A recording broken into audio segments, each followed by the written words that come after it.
नमस्कार। महाराजा गंगा सिंह यूनिवर्सिटी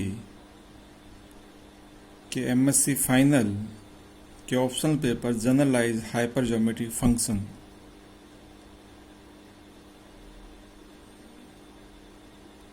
की चर्चा हम इस वीडियो में शुरू करेंगे।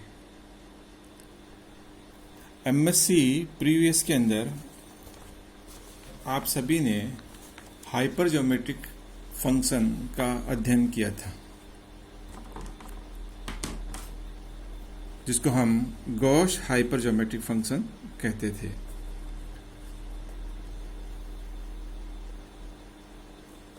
गॉस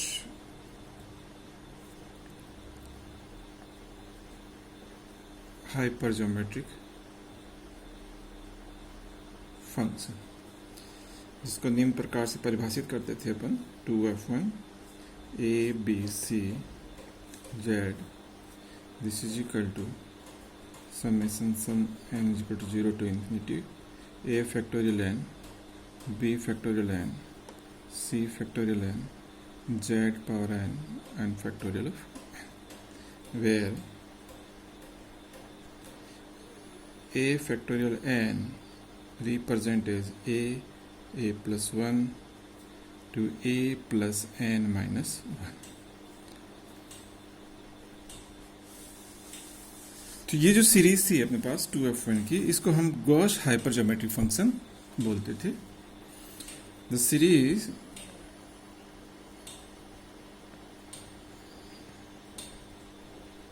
वन इज कन्वर्जेंट, इसका अपने अध्ययन किया था, for mode z is less than 1 and this series is divergent for mod z is greater than 1 and series is absolute convergent for mod z is equal to 1 if real part of c minus a minus b is greater than 0। तो ये इस series की definition थी, और series के बारे में हमने देखा कि सीरीज इस कंडीशन के अंदर कन्वर्जेंट है। Means Gauss hypergeometric function, अगर अपनी यूनिट सर्कल की बात करें, mod z is equal to 1, इसके इनसाइड में कन्वर्जेंट है, आउटसाइड में डाइवर्जेंट है, और on the boundary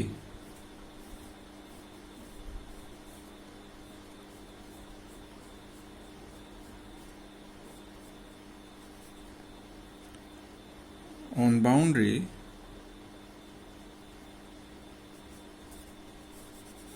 two f1 is absolute convergent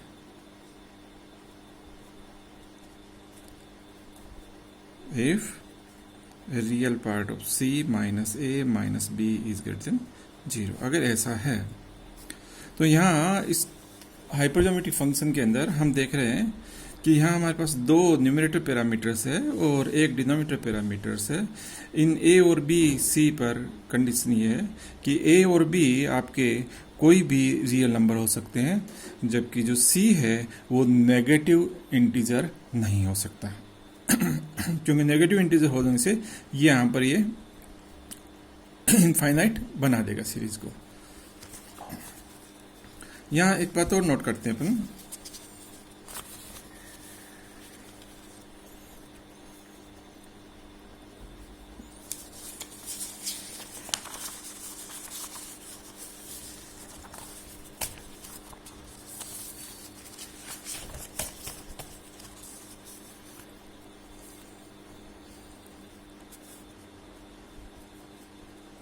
here we note that exponential z, exponential function, binomial function,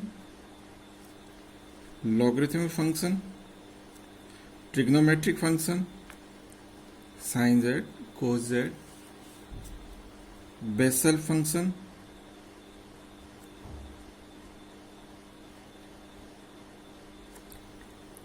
Jnx or Jnz, Hermite polynomial,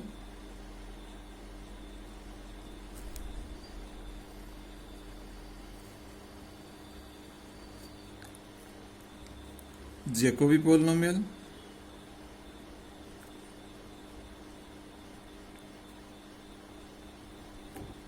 and etc. Many polynomials like Legendre, Legendre polynomials.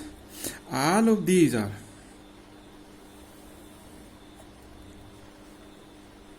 either A is a limiting case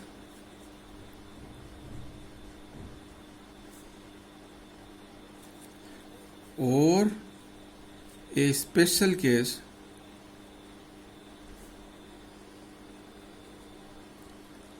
of Gauss hypergeometric function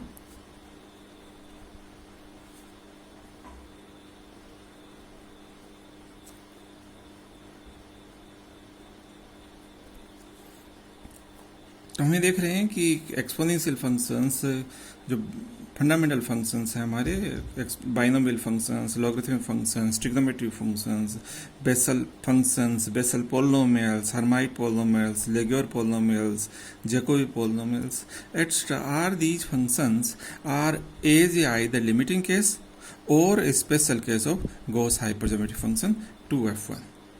So 2f1 has great importance.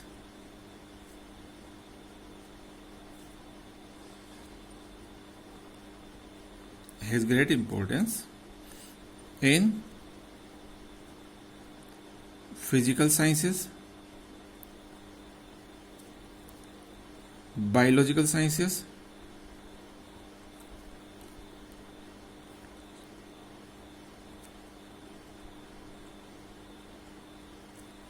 engineering sciences,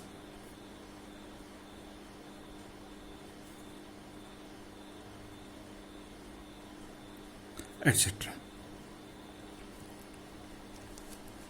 तो यहाँ हम देख रहे थे कि 2f1 जो है अपना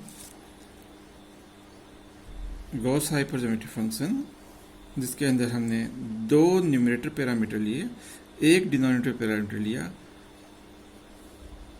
और z उसका आर्ग्यूमेंट लिया। इसका एक नेचुरल जनरलाइजेशन अपन कर सकते हैं यहां पर।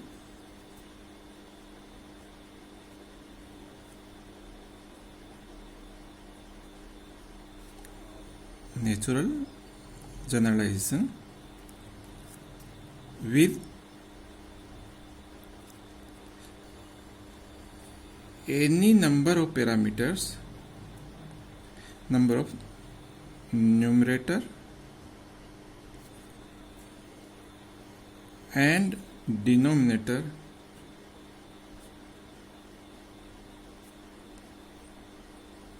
parameters। देखिए हम देख रहे हैं जो हाइपरजोमेट्रिक फंक्शन था 2f1, वो उसके पर्टिकुलर केस के अंदर Legendre case, Jacobi polynomials, Hermite polynomials, Bessel functions, exponential, logarithmic function ये बन रहे थे, जिसके अंदर कभी 2f1 की जरूरत होती थी, कभी 1f1 की जरूरत होती थी, कभी 0f1 की जरूरत होती थी हमें। तो हमारे पास जो पैरामीटर्स है ए, बी और सी, इनका हम यहाँ पर एक नेचुरल जनरलाइजेशन ले रहे हैं कि जो नंबर ऑफ पैरामीटर्स है यहाँ 2 और 1 है, 2 न्यूमरेटर पैरामीटर्स है, 1 डिनोमिनेटर पैरामीटर्स है, इनको एनी नंबर ऑफ पैरामीटर्स के अंदर अपन कन्वर्ट कर देते हैं। तो एनी नंबर ऑफ पैरामीटर्स में अगर हम इसको कन्वर्ट कर दें तो उस केस के अंदर हमारे पास जो फंक्शंस बनेगा वो होगा PFQ, जिसके अंदर अपन यहाँ लिखेंगे A1, A2 and AP B1, B2 and BQ argument अपना Z रहेगा, this will be summation n is equal to 0 to infinity, I is equal to 1 to n, ai of factorial n, j is equal to 1 to n, bj of factorial n, z की power n upon factorial n। यहाँ ये जो notation है अपने पास over i 1 is equal to 1 to n, this is a multiplications a1n, a2 of factorial n, a3 of factorial n, ap of factorial n, these are there, and for denominator parameter b1, b2, bq, we are here having b1 of factorial n, b2 of factorial n, bq of factorial n, इन सबका multiplication z की power. In the case if you take p is equal to 2 and q is equal to 1, then it will reduce to 2f1. If you will take p and q both are 1, then it will become 1 of 1, P3, Q2, this will be 3F2, etc. we can get.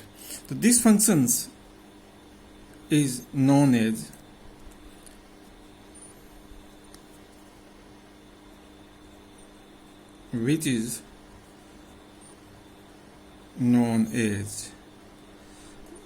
generalized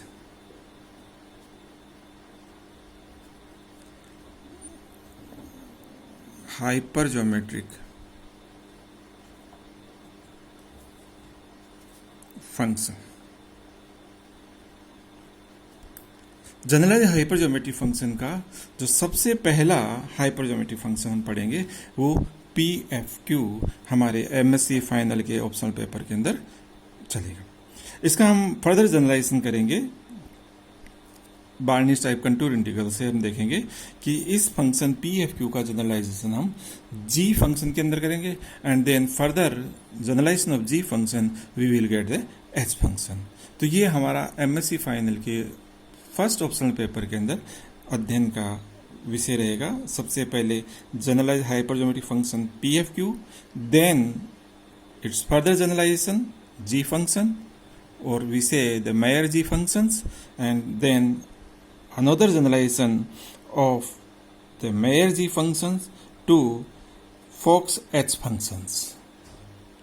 नमस्कार, आगे वाली video के अंदर हम generalise hypergeometric function का अध्ययन शुरू करेंगे कि सीरीज के अंदर जो पैरामीटर्स हैं इन पर क्या कंडीशन रहेगी, ये कब कन्वर्जेंट रहेगा, कब डाइवर्जेंट रहेगा, कौन सी इक्वेशन को ये सेटिस्फाई करेगा, कौन सी इनके कंटिग्यूअस रिलेशंस होगा, इन सब के लिए नेक्स्ट वीडियो के अंदर अपन चर्चा करेंगे।